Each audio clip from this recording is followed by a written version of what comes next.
My name is Barack Hussein Obama, and I'm an astronaut. My name is Dan Wright, and for most of my adult life, I have been a professional illustrator and commercial artist and cartoonist. I mean, when I was 4, really, I knew, gosh, I really want to draw. I just want to keep drawing, whatever that means. Because I didn't grow up wanting to be a syndicated cartoonist or anything like that. I could have cared less, and I never read the newspaper comic strips at all.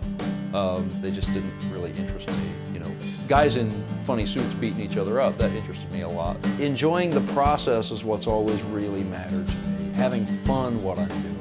I made far more advances, more serious advances in my own development as an artist, in my own career as a professional, by failing, by trying my very best. Everything I have I'm putting into this and falling flat on my face and getting creamed.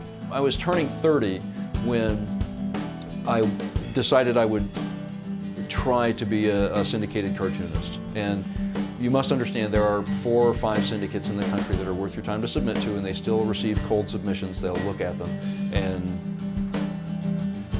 they see between 4,000 and 6,000 submissions per year. From that pool, they syndicate 2. So that's what you're up against.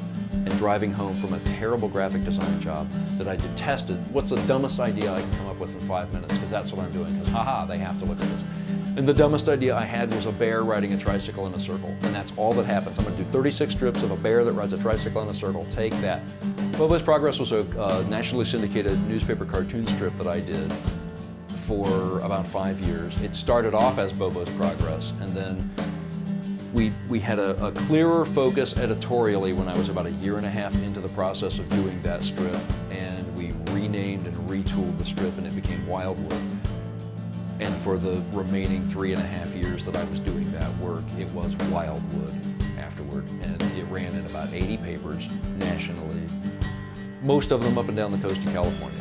In 2006, I was contacted by a man who's become a dear, dear friend in my adult life, Dave Ponce, who was doing work at that time for some scientists out of Connecticut.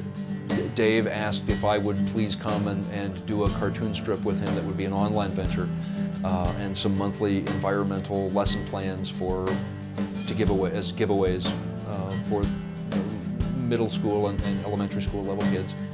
We had about 3 or 4 dinners where we talked about this Russell the Leaf. It was a leaf, as goofy as that is. But you know, the brave little toaster exists. You can make a character out of anything that you can see personality in.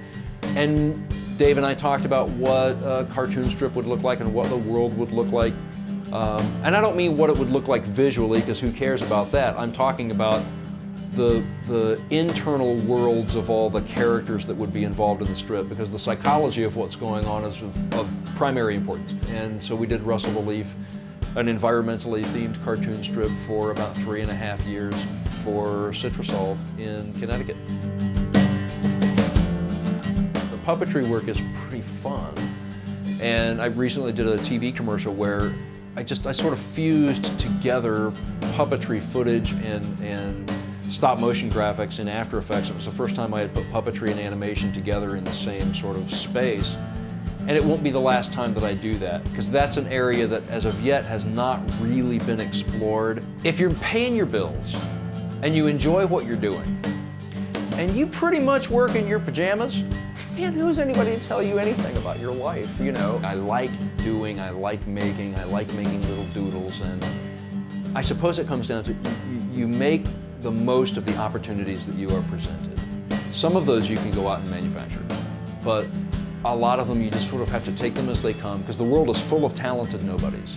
I've met lots and lots. I have lots of friends that are just talented people that they're not wealthy and they're not famous, but they really enjoy what they do. And this will sound sappy, but I don't care.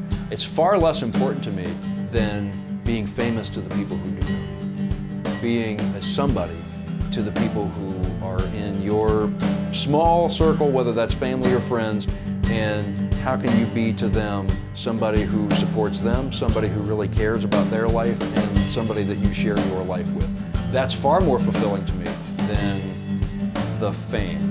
Now again, I'll take the money. I'll go out and work on my car. You go turn those bolts with your fingers. You know, what's wrong with you? Use the tools.